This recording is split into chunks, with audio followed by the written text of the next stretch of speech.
Salut, c'est Sabrina, bienvenue sur ma chaîne où j'explore, je cherche, j'expérimente différentes choses par rapport à la sclérose en plaques puisque j'ai un diagnostic de CEP depuis 2010. Aujourd'hui l'objet de cette vidéo c'est de te parler d'un nouveau protocole que j'aimerais tester, donc il s'agit de l'endothérapie multivalente du docteur Geffard. Je fais ça parce que j'étais sous Tysabri pendant 4 ans que j'ai arrêté et ni le Tysabri ni les autres traitements qu'on me propose ne me conviennent. Je suis pas en train de dire que les traitements allopathiques c'est pas bien. Moi je connais plein de gens qui sont traités par allopathie et vraiment qui ressentent du mieux par rapport à leur pathologie et c'est vraiment super, qui n'ont pas d'effets secondaires. Je pense juste que chacun est libre de son parcours de santé et moi là j'ai décidé de chercher autre chose et de tester autre chose.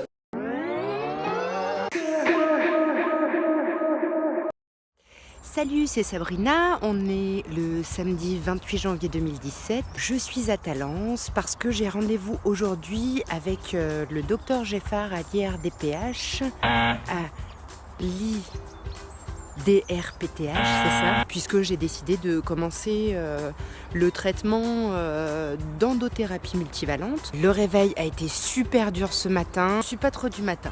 C'est 4 h du matin et je me prépare pour mon rendez-vous à Bordeaux.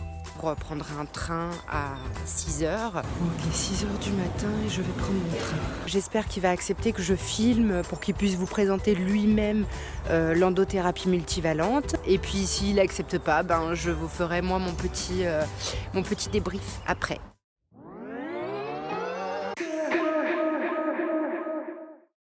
Bon, ben me revoilà toute seule parce que Michel Geffard n'a pas souhaité que je le filme parce que du coup si c'est lui qui parlait directement devant la caméra, ça aurait été un peu compliqué parce qu'ils n'ont pas le droit de faire de pub. Bon bah je vais essayer de te résumer ce rendez-vous comme je peux. L'endothérapie multivalente, c'est le fruit d'une vingtaine d'années de travail et ça se présente sous forme de petits cachets qu'on fait fondre sous la langue. Et en fait, ces cachets, c'est des acides gras, des vitamines et des acides aminés. Mais qui ne sont pas donnés tels quels parce que sinon, on serait dans le cadre du complément alimentaire. Elles sont associées ici à de la polylysine. Peut-être qu'il t'est déjà arrivé de prendre des vitamines ou des compléments alimentaires et de te rendre compte en allant aux toilettes après que ton urine elle était un peu colorée. En fait ça veut dire qu'une partie des compléments ou des vitamines que tu as pris n'ont pas été assimilées. Du coup elles sont expulsées dans les urines. La différence là avec ce transporteur qui est la polylysine, en fait ça permet de stabiliser ces molécules pendant plusieurs heures. Du coup ces molécules elles vont avoir le temps de repasser dans le sang et d'atteindre le cerveau et les lésions et d'avoir une action dessus. La paroi intestinale, elle est tapissée de bactéries, ce qui n'est pas mauvais en soi parce qu'on a besoin de certaines bactéries, par exemple pour l'assimilation des aliments. Et il y a aussi des bactéries qui se contrôlent entre elles, comme par exemple les probiotiques. Si tu manges un aliment allergisant, quelque chose que tu supportes pas très bien, bah du coup il y a des protéines qui vont se coller sur ta flore intestinale et ça va créer une petite inflammation. Cette inflammation, elle va alors ouvrir la barrière hémato-encéphalique et qu'est-ce qui va passer derrière cette barrière? Ce qu'il y a sur la paroi intestinale, donc les bactéries. Et derrière cette barrière hémato-encéphalique, qu'est-ce qu'il y a? Les vaisseaux et le système immunitaire. On dit qu'il y a plus de 60% du système immunitaire qui est là derrière. Et quand des toxines passent, ils s'activent. Et du coup, les lymphocytes activés, ils vont dans le cerveau et ils l'attaquent. Donc le but de l'endothérapie, c'est d'empêcher que cette barrière soit ouverte en neutralisant les toxines pour éviter qu'elles aillent jusqu'à la myéline. Mais contrairement à certains traitements allopathiques, il ne s'agit pas ici d'immunodépression, c'est-à-dire qu'il ne s'agit pas d'affaiblir le système immunitaire, il s'agit plutôt de le moduler. Les points positifs de ce traitement, pour moi la première chose, c'est déjà l'absence d'effets secondaires. En fait, ils ont cherché la toxicité du traitement en travaillant sur des rats, donc un rat c'est quand même pas très grand, et ils leur ont injecté des doses phénoménales de produits pendant 6 mois. Ce qui correspond en âge humain à 70 ans. Donc c'est comme s'ils avaient donné des doses de cheval à un humain pendant 70 ans. S'il y avait une toxicité, ils l'auraient vu. Et l'endothérapie multivalente, c'est compatible avec n'importe quel autre traitement. Pour moi, le principal point négatif, c'est financier. C'est un traitement qui n'est pas reconnu, donc qui n'est pas remboursé.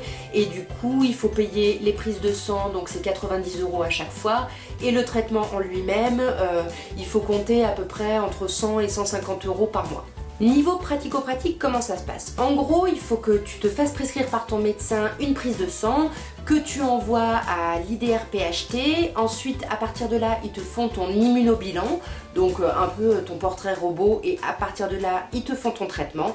Ils t'envoient l'ordonnance. Ce qu'il faut savoir, c'est que ces traitements sont faits en Italie. Donc voilà, tu les commandes en Italie, tu les reçois assez vite. Et puis après c'est bien de refaire, c'est des traitements de 3 mois généralement, et puis c'est bien de refaire tous les 3 mois, ils te conseillent de faire une prise de sang pour vraiment voir un peu le suivi de ton immunobilan. Ma prescription, alors il m'a donné un traitement pour 1 mois, il m'a demandé de doubler les doses pendant 6 jours, et puis après de prendre la suite du traitement sur le mois qui reste, et à l'issue de ça, de faire une prise de sang. Puis on refera le point à ce moment-là pour la suite. Les autres conseils du docteur Geffard, donc c'est arrêter le lait de vache, arrêter le pain blanc, arrêter les sucreries, prendre des probiotiques, boire beaucoup d'eau, et il m'a conseillé aussi de prendre de la vitamine D parce qu'il m'expliquait que 80% de la population manque de vitamine D. Donc il m'a conseillé de prendre une ampoule d'UV-dose tous les 15 jours pendant les 2 mois d'hiver qui restent.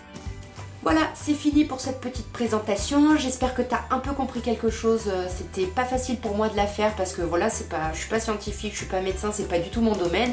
Mais en tout cas, j'espère que voilà, tu as réussi à comprendre un petit peu de quoi il s'agissait. En tout cas, si tu as des questions, n'hésite pas à les poser ici en bas en commentaire. Je me ferai un plaisir de t'y répondre.